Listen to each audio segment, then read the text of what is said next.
graduated from Rowan University in the spring of 2022 with a sports communication and media degree. I got to actually call minor league baseball and G League basketball games while I was in school. And then I graduated, and as soon as I graduated, I went to NFL Films in Mount Laurel, New Jersey. And as much as I loved that experience, I miss putting on the headsets. I decided, you know what, talk is cheap. I have a laptop that's in my house, and so 21 months later, here we are, still on YouTube, calling games and building an incredible, loving community on here with the people that I call my Philly freaks with a capital P and a capital H. We go live for every single Phillies, Sixers, and Eagles game, and we do it like old school radio play-by-play style. I'm Jason Joseph, and this is Play-by-Play with JJ. I showed a swung on barrel. Get out to right field. Bye-bye baseball. That baby is long gone. All right, there we go. All right, so here's what we're going to do. Sorry about the technical difficulties. We got it all figured out. But all right, so we are going to start from the beginning with the Jaylen Brown press conference. And we got the audio up and we got the audio running. All right, so let's get the audio underway. Where is it? Okay. Here we go.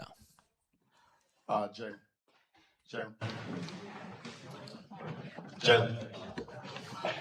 Tony Jones from The Athletic. My question is, Let me know if you guys can hear this. What's the summer been like for you to, just kind of handle mentally, emotionally, in terms of, just dealing with upheaval for the first time in your career?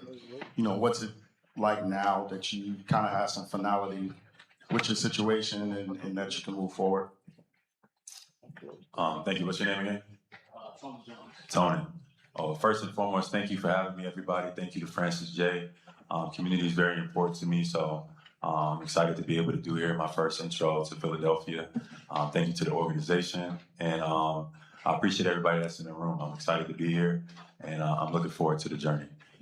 To answer your question, it's been a lot of emotions. You know what I mean? It's been a process. To be honest, I'm still processing to some degree. Just, one, the excitement of coming to a new city, new place, new expectations, new energy, then also leaving somewhere that you've been for a very, very long time. Like I've been in Boston for 10 years. I'm 29 years old. So I was there a third of my life. It's crazy. I met some people, some lifelong friends, some people I'll still be connected to. But, in anything that starting something new, it's an end of something else. So it's just a process, just like everybody else has to deal with certain things. It's no different, but it's just been public. So that's the only difference. Hey, Jaylen, back here in the middle. Hi, Gina Mizell from the Philadelphia Inquirer. Great to see you. You're obviously coming off a career season, and now you're joining a roster with a lot of expectations now going into this year. As you've gotten to know some of your new teammates and sort of gone through that sort of processing thing, just what do you feel like this team most needs from you, both on the court and off the court, especially with the championship experience that you bring? I'm not sure completely yet. I think we'll figure out as time goes on, as we start to spend time with each other, get on the court, and have conversations, etc. But I'm excited to just be myself. I think that's one thing that I can promise the city and the organization and the coaching staff, that I'm gonna come in every single day and be myself, put my best foot forward, lead with my integrity, lead with my mentality, and lead with my capacity and my will to win. So we'll figure out the X's and O's and the ins and outs, but winning is the agenda. So that's the first thing that's on my mind. Yes, sir. Hi, Jaylen.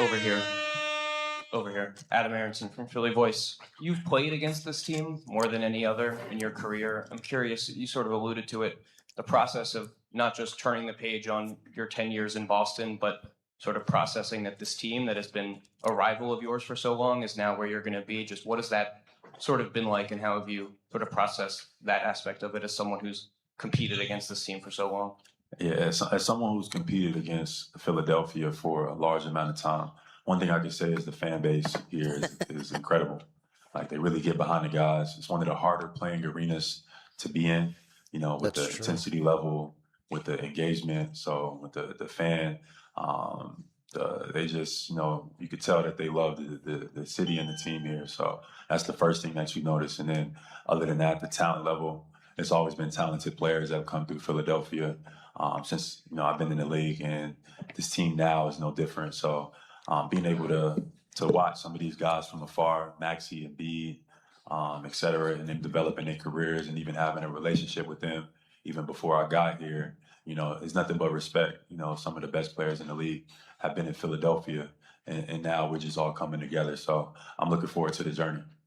I'm just really excited. I just gotta say this real quickly. I'm so excited to see the chemistry between him and Joel Embiid and seeing what that looks like. I think it's going to be really, really insane. Now, obviously, I think that Jaylen Brown's going to help Tyrese Maxey, and it'll be really cool to see how LeBron does in the mix of everything. But I don't know, man. Like, something about the chemistry between Jaylen Brown and Joel Embiid just makes me feel so good. You know what I'm saying? Like, I feel like that they two can get on the same page, and that's what I'm really excited about that. I really am. Jaylen, right here. To your right, Pat Gallen from CBS. What has your communication been so far with members of the organization, Joel, Tyrese? I'm sure they've reached out to you, but what has that level of communication been? And who reached out first? Who was the first one to get in touch with you after the trade?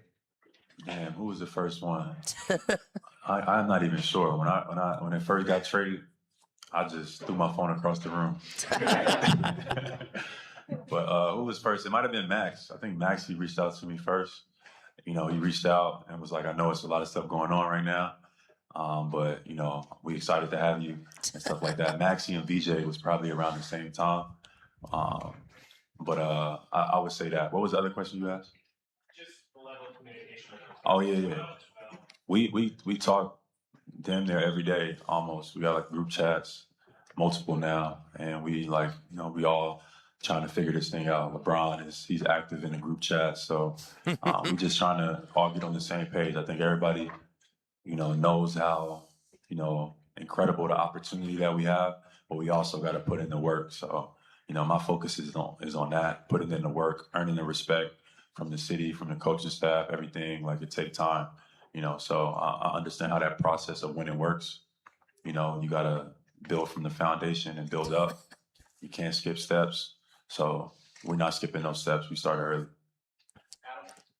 Imagine just being in a group chat with Tyrese Maxey, Jaylen Brown, LeBron James, and also VJ Edgecombe. That's so sick. Oh, that's so cool. Jaylen, in the back here to your left. Adam Himmelsbach with Boston Globe. You mentioned on your live stream that there was kind of communication from the Celtics during the process, but then something changed and you felt like there was kind of a lack of respect shown. What bothered you about how this all transpired?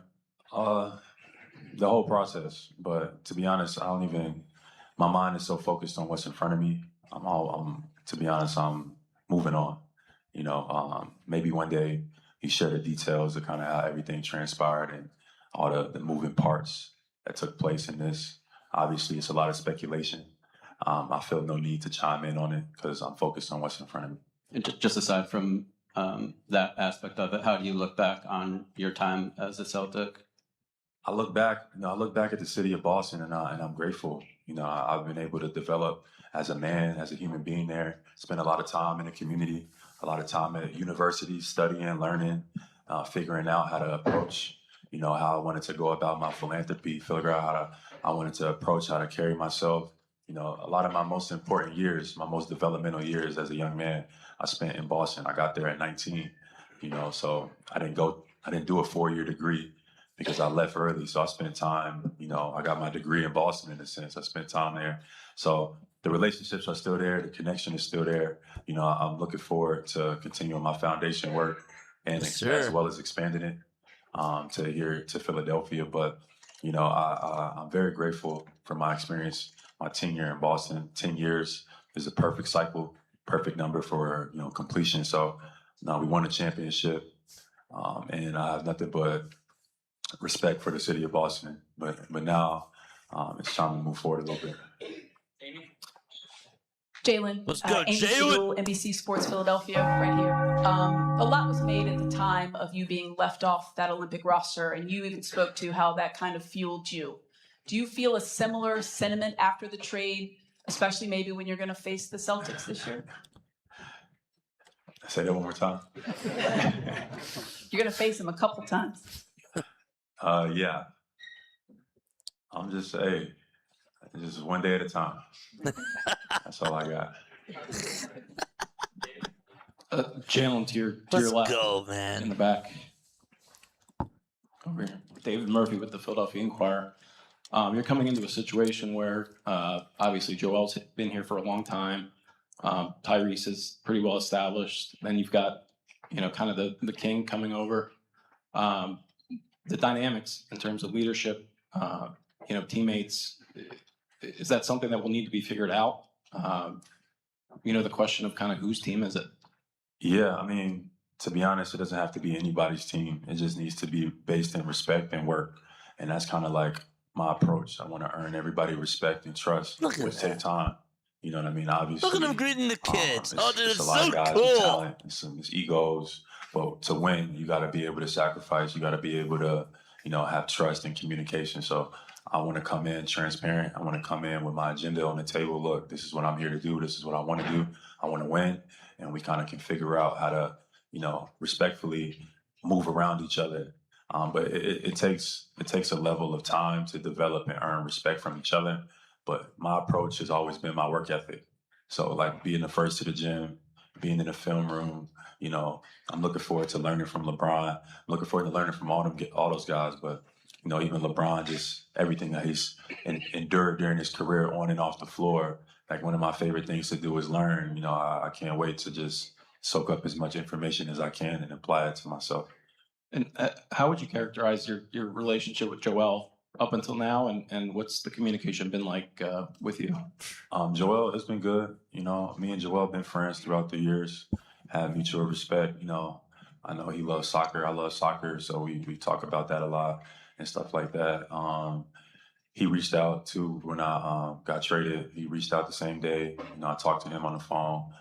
So I'm looking forward. I'm looking forward to earning everybody's trust and respect, and grinding and impacting winning. That's what I've done my whole career. I plan on doing the same thing here. All right side of the back. Jaylen, right here, back right over here. Paul Hudrick, Liberty Ballers. Welcome to Philly. You were a guy who was a high draft pick. But you came into a contending team in a very competitive situation. VJ Edgecombe is dealing with kind of the same thing, I guess. What allowed you to kind of have success in that environment, and what can you maybe pass along to him to help him as he kind of navigates that?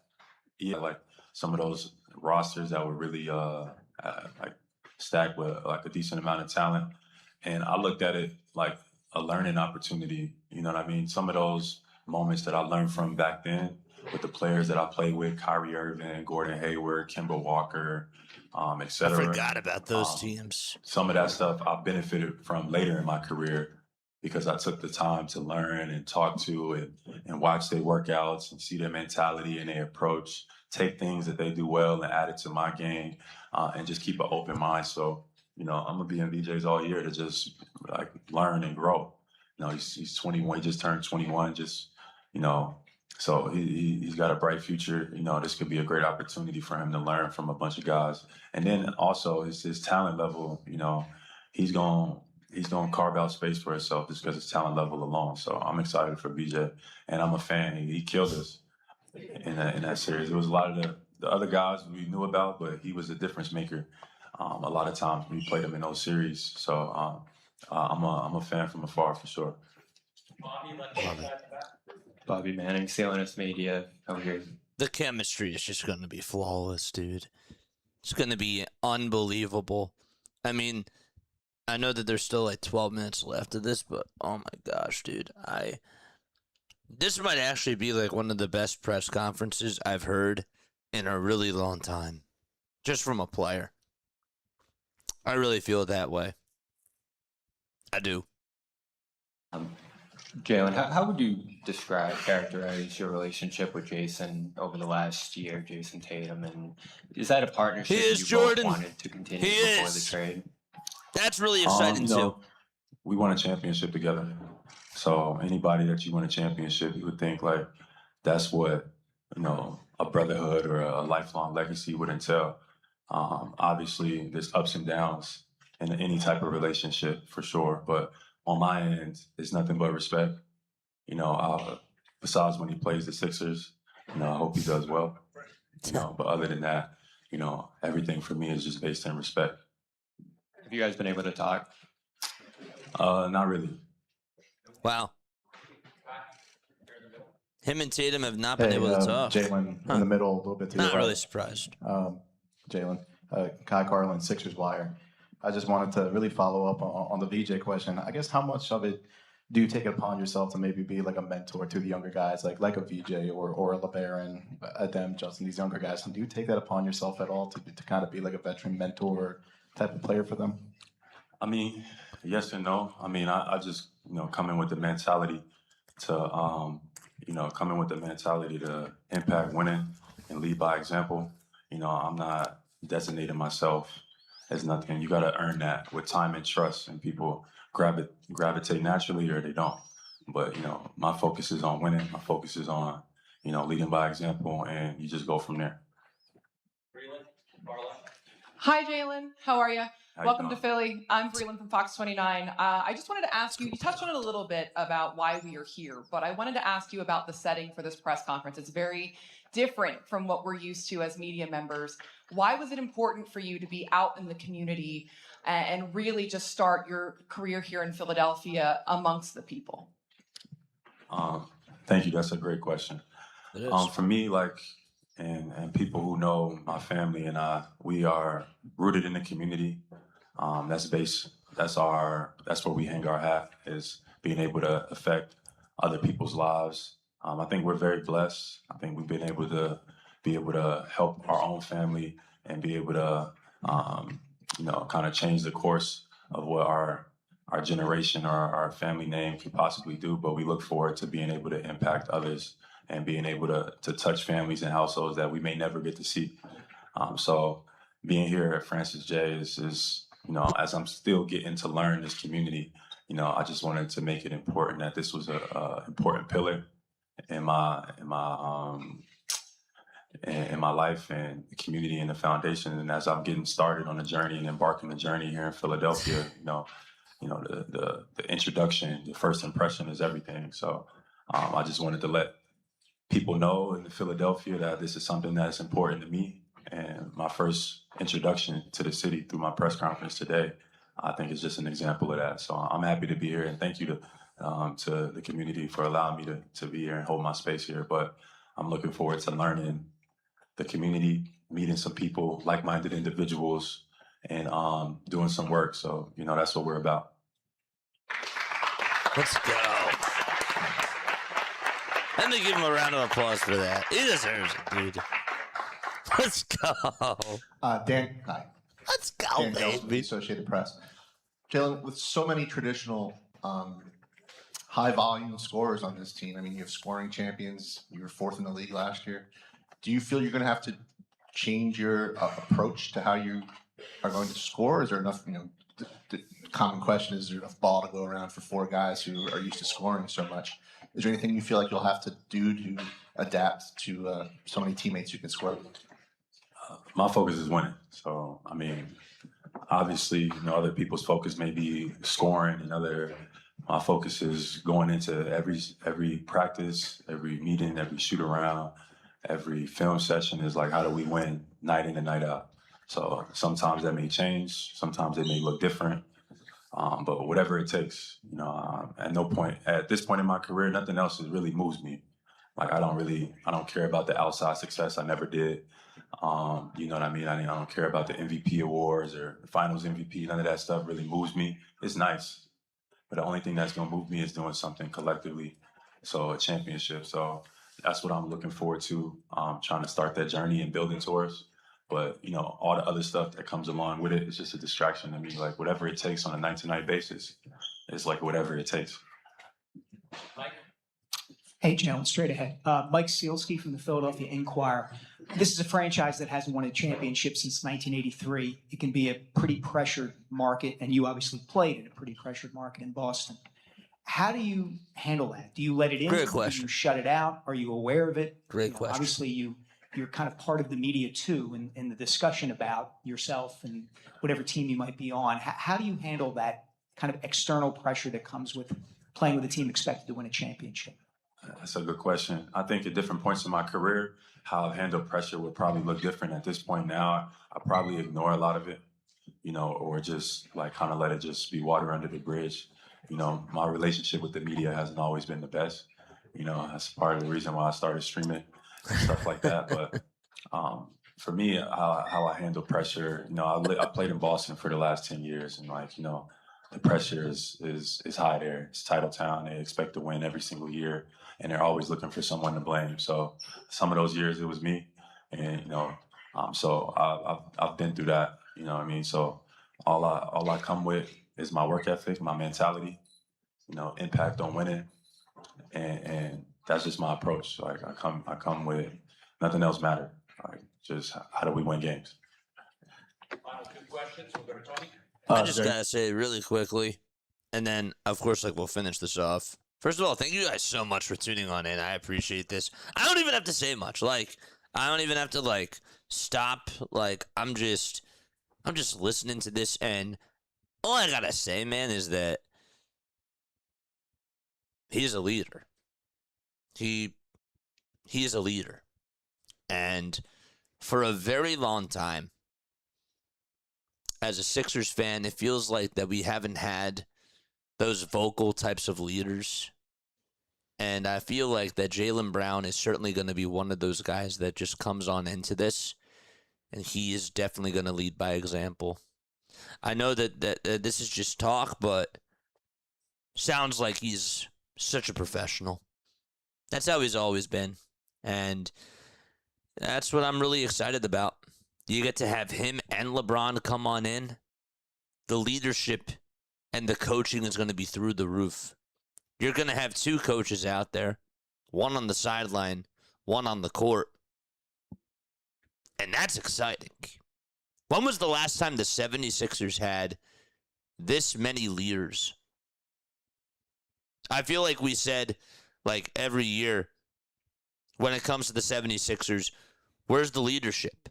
Where are the guys? Where are the dogs? Where are the dogs? And we have that now. We have that now. Tony Jones from The Athletic again. Just if you can put yourself in a bird's eye view, because I know you're a player and you're close to this, can you describe, Philadelphia's offseason to you in terms of, just a collective and getting you and, being able to get LeBron, but also, Dean Wade and Anthony Simons. Just, Michael, thanks for the sub. Everything that, the front office was able to accomplish. And, what were your thoughts on that, just kind of on the collective? I think they did a great job. I think they did a great job. Obviously on paper, we're excellent. I think so. We have a lot of talent, compared to other teams in the league. But I've been around a long time, long enough to know that just what you have on paper don't really mean nothing. Doesn't really, it can if you put the work in, but it also, if you allow distractions, if you allow the media to get into your locker room, if you allow certain things and the personalities don't work, it could be a detriment. So I'm aware that, it could go either way.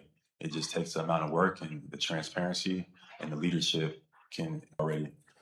So I'm looking forward to it. I'm not a stranger to work. My relationship with work is great. So I'm looking forward to doing whatever it is I need to do, whoever I need to talk to make sure that we get on the same page and that everybody's focused on the same thing. Because that we do that, then we'll be where we want to be. I love that answer. Jalen, I really love that answer. Globe. How difficult have the past 6 weeks been? You were obviously open for, the Giannis trade potentially didn't go through. Then you were kind of dangled out there for a while, and people started kind of dissecting your game. dissecting your personality, your impact in the locker room. How did you deal with that, and how difficult was that? And now are you motivated to change? To be honest, how surprised was I? I wasn't that surprised. It's just been a crazy process and transition. And then obviously getting traded to the Sixers, like somebody that you competed against for the last 10 years, you know, someone that you've just been a rival. And that was a process too. So it's been a lot of stuff. And then having to move your family and move places and shit. It's just been, it has been a lot. But, you know, people deal with it every day. You know, people have to change, relocate. You know, players, you know, it ain't no, I'm not complaining up here. I mean, I appreciate you asking the question, but it is what it is. So, like, let's get to it.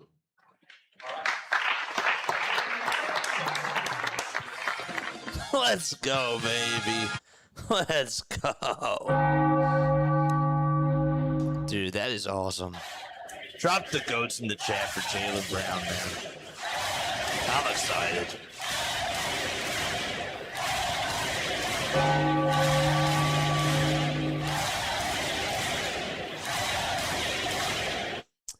You know, I gotta be completely honest with you. When was the last time that I was looking forward to 76ers basketball like this? It's been a really long time. I think that the last time that I was probably this excited was probably Jimmy Butler, JJ Redick, Tobias Harris that season. Really. And it's going to be great. I mean, the vibes are going to be so high. Imagine what it's going to be like going on into the X on opening night, and you hear, I really hope that Matthew Cord comes on out of retirement and he announces this, because him doing PA announcing with Jaylen Brown and LeBron James there, he has to come out of retirement. He just does. He just does. I heard him on 97.5 The Fanatic about like 2 or 3 weeks ago announcing LeBron. It gave me goosebumps. It gave me goosebumps. And just, I don't know, man. Like, watching Jaylen Brown get his first bucket as a 76er, I can just envision what it's going to be like in that type of an atmosphere. Xfinity Mobile Arena this year is going to be unbelievable. And I really wish that they were going to be bringing back the black and the white jerseys. I'm so mad. I'm not mad, but I'm sad that they're not going to. But whatever. It is what it is. Thank you for bearing with me through all the technical difficulties. Again, the internet over here is just not that good. That's just what it all comes down to. The internet is just not that good. So hopefully everything will go okay tonight. But I had to come on here. I know that we got on a little bit late. But overall, I'm just so excited about this season, chat. And I haven't felt this good in quite a little bit of time. LeBron is a leader as well. We have the veteran leader and the young leader, even though JB is 30 years old. I'm just waiting for tip-off. Yeah, I mean, October is going to be such an incredible month. The one thing that I heard on Sports Talk Radio the other day, they were like, you know, once October is here, we might be talking about the Sixers the most. People might be calling on in and just talking about the Philadelphia 76ers, because LeBron James and Jaylen Brown with this group, what they're going to do is special. And they're going to have a lot of eyeballs. And LeBron James himself, there's not a lot of players that are, you know, as big as a brand like the NFL, but LeBron has put himself in that status. And it's just going to be great. It's going to be a lot of fun. I'm so excited. I'm so excited, man. All right. Well, look, that's going to wrap it up for me. All right. We'll be back on at 5:40. And we'll do the Philadelphia Phillies game, of course. I'll see you all then. I'll see you all there. Should be fun. But this just put a big smile on my face. I'm ready for Sixers basketball. I miss it. All right. See you all. Bye.